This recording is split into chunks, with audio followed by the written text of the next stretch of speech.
بسم اللہ الرحمن الرحیم۔ السلام علیکم، میں ہوں بشرا صدیقی اور آپ دیکھ رہے ہیں میرا یوٹیوب اور فیس بک چینل۔ کل آپ نے سنا کہ کس طرح پہلے شیر افضل مروت کو پولیس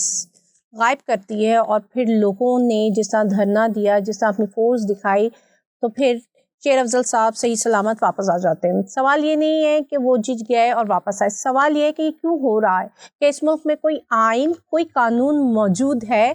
ہم کبھی سنتے ہیں کہ ایک بندہ غائب ہو جاتا ہے، پھر وہ سامنے آ جاتا ہے، پریس کانفرنس ہو جاتی ہے، پھر دوسرا بندہ غائب ہو جاتا ہے، پھر وہ آتا ہے اور وہ اعلان کرتا ہے کہ جی میں جو ہے اپنی سیاست سے وابستگی ختم کر رہا ہوں، میں اپنی جتنا پولیٹیکل کریئر ہے وہ ختم کر رہا ہوں۔ تو سوال یہ ہے کہ یہاں پہ فریڈم آف اسپیچ ہے، فریڈم آف چوائس موجود ہے، آئین اور قانون موجود ہے کہ نہیں موجود ہے؟ اگر آپ نے کسی کا پوائنٹ آف ویو چینج کرنا ہے تو سیدھا طریقہ یہ ہے کہ آپ اس کو اغوا کر لو، اس کو غائب کر دو اور اس کے بعد وہ آئے گا اور اس کا پوائنٹ آف ویو چینج ہوا ہوگا۔ شیر افضل مروت جو کہ لوگوں کی آنکھوں میں اس لیے کھٹک رہا ہے کیونکہ وہ ٹکر دے رہا ہے تمام پولیٹیکل پارٹی کو جن کو لیول پلینگ فیلڈ مل چکی ہے، جن کے لیے جی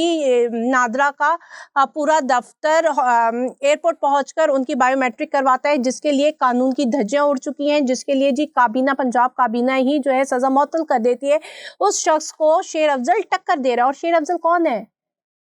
کوئی نہیں جانتا تھا اس کو، وہ ایک عام پاکستانی ہے، ایک عام شخص ہے، مطلب وہ کوئی بہت بڑا لیڈر نہیں ہے، اس کے پیچھے جی اس کا کوئی سیاسی خاندان نہیں ہے، اس کے پیچھے کوئی سیاسی جسے کہتے ہیں نا سہولت کار موجود نہیں ہے، بس وہ صرف عمران خان کا فالوور ہے، عمران خان کی جسے کہتے ہیں نا تھرڈ ٹیئر لیڈرشپ میں، وہ آپ اس سے خوف زدہ ہو رہے ہیں اور اس کے بعد آپ اس طرح کے ہتھ کنڈے استعمال کرتے ہو۔ اس کے بعد جی آپ پریس کانفرنسز دیکھ لیں، آپ نے دیکھا ہوگا کہ دانیال عزیز نے کہا تھا کہ نون لیگ کو جو دھچکا پہنچایا ہے نا وہ مریم کیا نام ہے وہ چھوٹی باجی کا انہوں نے پہنچایا ہے، مریم اورنگزیب نے۔ تو یہ جو چھوٹی باجی انہوں نے کل یا پھر کوئی پریس کانفرنس کی تھی اور انہوں نے پھر سے وہی الٹا سیدھا، مطلب یہ دیکھیں کہ صرف ان کی پریس کانفرنس سننے کے لیے وہ کیا بات کری ہے مجھے سننی پڑتی ہے، ورنہ بہت ہمت چاہیے ہوتی ہے ان کی پریس کانفرنسز اور ان کی نان سینس کو برداشت کرنے کی، ان کی illogical باتوں کو برداشت کرنے کے لیے۔ تو وہی ساری باتیں جن کا کوئی سر پیر یا کوئی لاجک نہیں بنتا تھا وہ بیٹھ کر وہ باتیں کر رہی تھی، اور انہیں لگتا ہے کہ وہ باتیں جو کر رہی ہیں لوگ اس کو بائی بھی کریں گے، ان کو لگے گا مریم اورنگزیب تو بڑا سچ بول رہی ہیں، یہی سچ ہے، اس کے پیچھے بات۔ اگر مریم اورنگزیب کی باتوں پر کسی نے یقین کرنا ہوتا تو وہ آج سے 2 سال پہلے کر چکے ہوتے، وہ 16 مہینے جو انہوں نے روزانہ آئے دن صبح شام 10 پریس کانفرنس کرتی تھی لوگ کر چکے ہوتے، اور پھر جب ان کا لیڈر جو ہے بھگوڑا نواز شریف آتا تو اس کا بہت عظیم الشان استقبال ہونا تھا، لیکن ان کی باتوں کو کسی نے بائی نہیں کیا، کسی نے یقین نہیں کیا، اس لیے جب نواز شریف آیا تو وہ بری طرح فیلئر تھا ایک طریقے سے، کہ وہ اتنے تعداد میں بھی لوگ نہیں نکال پائے جتنا ایک عام جلسے میں شیر افضل نکال رہا ہے،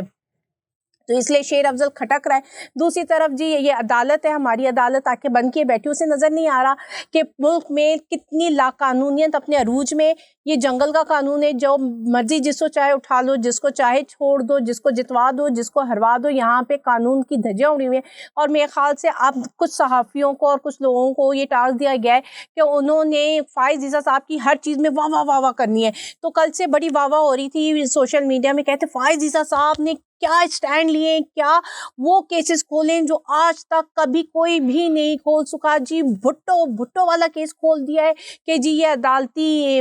مجرم تھا، مجرمانہ کروائی تھی اور یہ سارے کچھ۔ تو مجھے یہ بتاؤ کہ اس میں کون سی ہمت چاہیے؟ وہ سارے کردار جو اس میں ملوث تھے وہ تو مر چکے،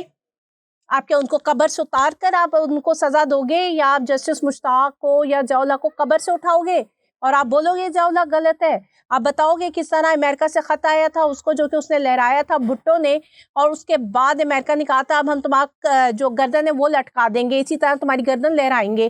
اس کے بعد جو ہوا سب کو پتہ ہے، کس طرح ضیاء الحق کو لانچ کیا گیا، پھر کس طرح یہ سارا سلسلہ چلا۔ تو آپ سارے کرداروں کو دیں گے لیکن وہ سارے کردار دنیا میں موجود نہیں ہیں،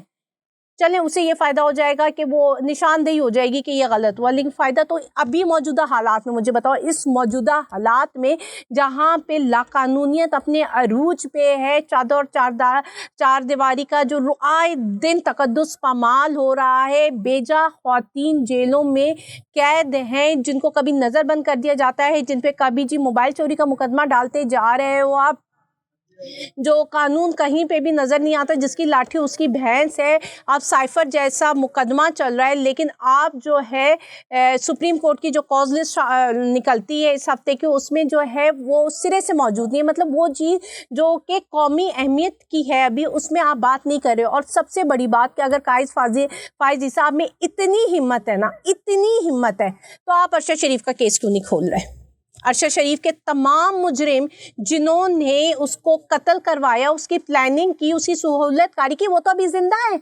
اس کی بیوی، اس کی ماں روزانہ آئے دن انصاف کے لیے در بدر بھٹک رہی ہے، لیکن آپ خاموش ہیں. آپ اس پر تو ایکشن نہیں لے رہے. میں تو آپ کی ہمت کو تب مانوں گی فائز عیسیٰ صاحب جب آپ ارشد شریف کا کیس پرسیو کریں گے، اس کو صحیح معنوں میں اوپن کریں گے اور وہاں پہ انصاف دلائیں گے. پھر میں آپ کی صرف ہمت کو ہی نہیں مانوں گی، میں آپ کو دونوں ہاتھوں سے سلوٹ بھی کروں گی اور آپ کے لیے تالیاں بھی بجاؤں گی. میں ہوں گی جو آپ کو ڈیفینڈ کرے گی اس وقت سب سے آگے بڑھ کر. اگر آپ نے ارشد شریف کا کیس کھولا اور اس کی بیوی اور اس کی ماں کو اور اس کے بچوں کو انصاف دلائے، تو پھر میں کہوں گی کہ فائز عیسیٰ ہمت والا جج تھا.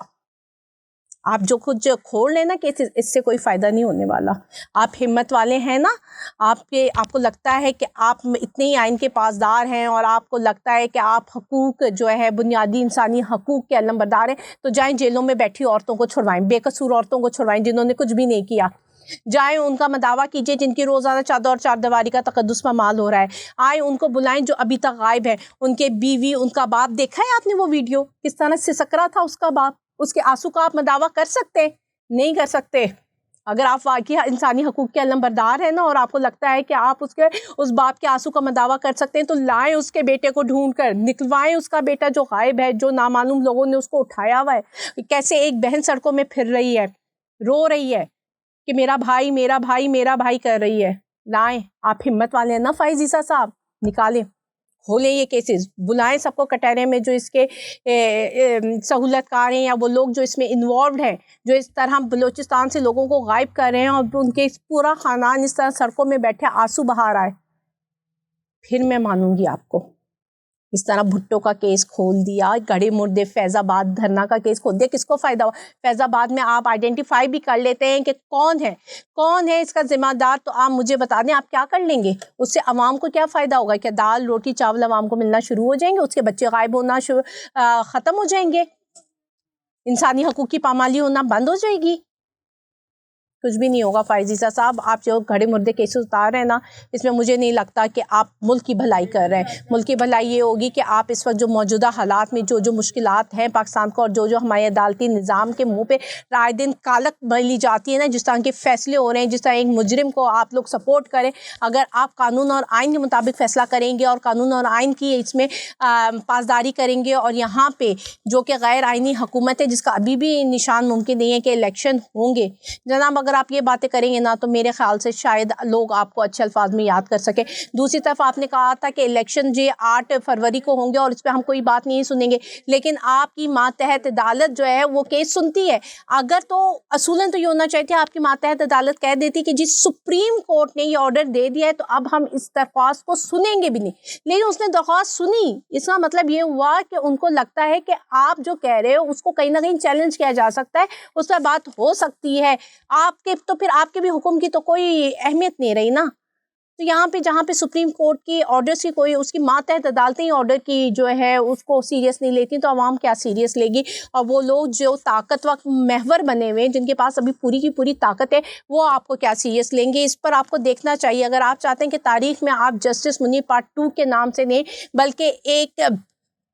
ایماندار جج جو کہ قاضی جو کہ واقعی انصاف کرتا تھا اس کے حساب سے آپ اپنا نام لکھوانا چاہتے ہیں، تو پھر قدم بڑھائیے اور قانون کو سمجھیے اور قانون کے مطابق فیصلے کیجیے. اللہ حافظ.